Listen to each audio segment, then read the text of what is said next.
ഞങ്ങൾ വളരെ പ്രതീക്ഷകളോടുകൂടി തന്നെയാണ് ജമ്മു കാശ്മീരിലേക്ക് സുവിശേഷ മിഷനറി പ്രവർത്തനത്തിനായിട്ട് പോയത്.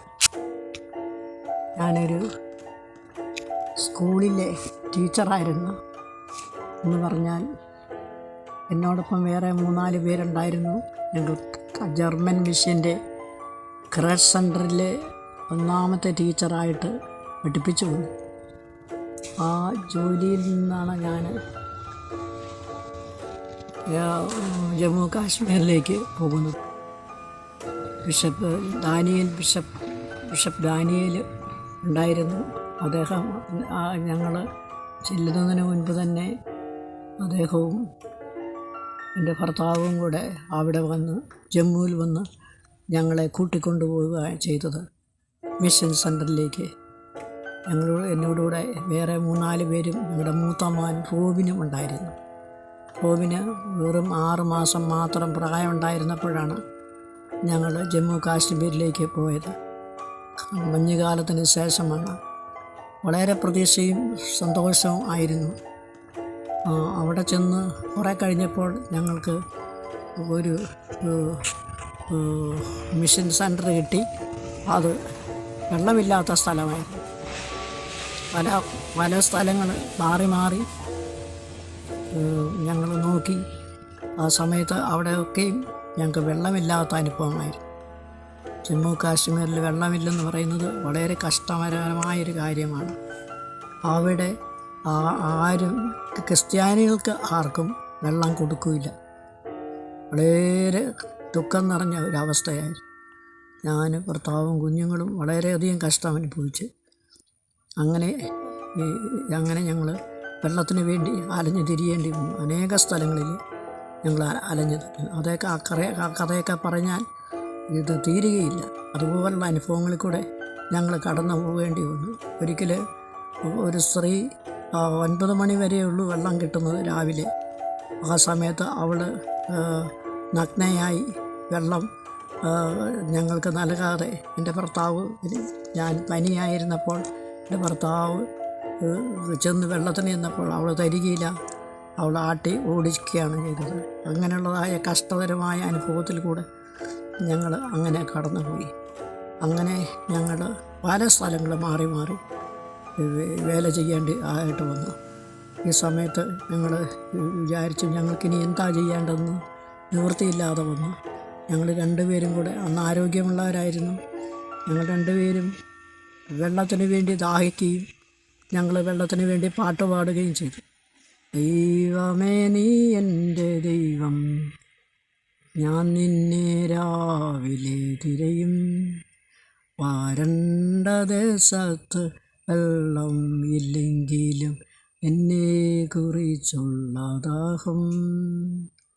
മനസ്സിൽ ദുഃഖം, കണ്ണിൽ ആത്മാവിൽ ദുഃഖം അമർന്നിടുമ്പോൾ വസ്ത്രമാഹാരം പൈസ സ്നേഹിത എല്ലാം വളരെ വിദൂരതയിൽ.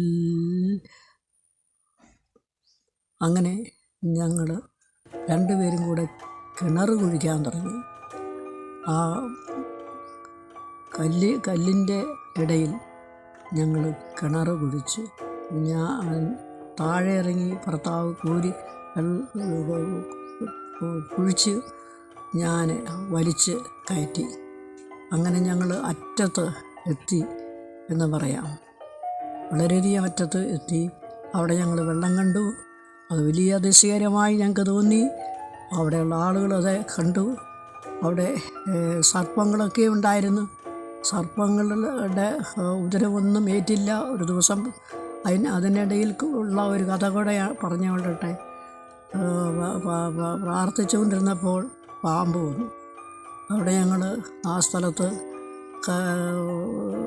ഇഷ്ടികയും മറ്റും കൊണ്ടുവന്നിട്ട് അതിനെ കാവൽ നിൽക്കുകയായിരുന്നു. രാവിലെ നോക്കിയപ്പോൾ ഒരു പാമ്പ് വരുന്നതായിട്ട് കണ്ടു. ആ പാമ്പ് ഞങ്ങളെ ഉപദ്രവിച്ചൊന്നുമില്ല. അതിനെ എൻ്റെ ഭർത്താവ് ദൂരോട്ട് കളയുകയാണ് ചെയ്തത്. ദൈവം ഞങ്ങളെ അതിൽ നിന്നൊക്കെ രക്ഷിച്ച് ഞങ്ങൾ അവിടെ മിഷൻ വീട് പണിയുന്നതിന് വേണ്ട സൗകര്യങ്ങളെല്ലാം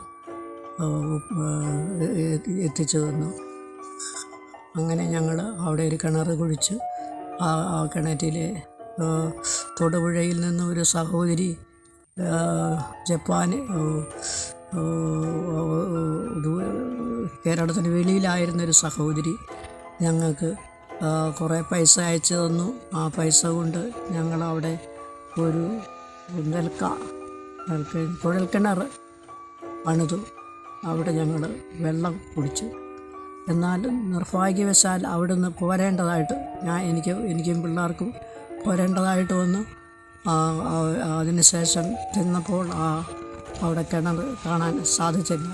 വീണ്ടും ഞങ്ങൾ വെള്ളത്തിന് കഷ്ടപ്പെട്ടെങ്കിലും ദൈവം അവിടേക്ക് അത്ഭുതകരമായിട്ട് ഞങ്ങളെ നടത്തി.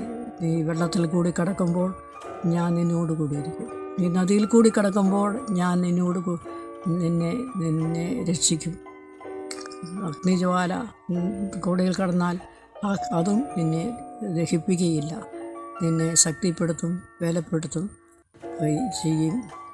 ഇനിയും ഞങ്ങൾക്ക് കഥകളൊക്കെയുണ്ട്.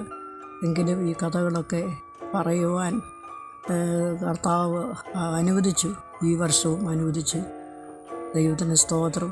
അതുകൊണ്ട് ദൈവത്തിൽ ആശ്രയിക്കുകയും ദൈവത്തിൽ ചെയ്യുന്ന ആളുകൾക്ക് ദൈവം ശക്തനായിട്ട് നിൽക്കും, സംശയമില്ല. നമ്മൾ യേശുക്രിസ്തുവിനെ വിശ്വസിച്ചാൽ മാത്രം മതി.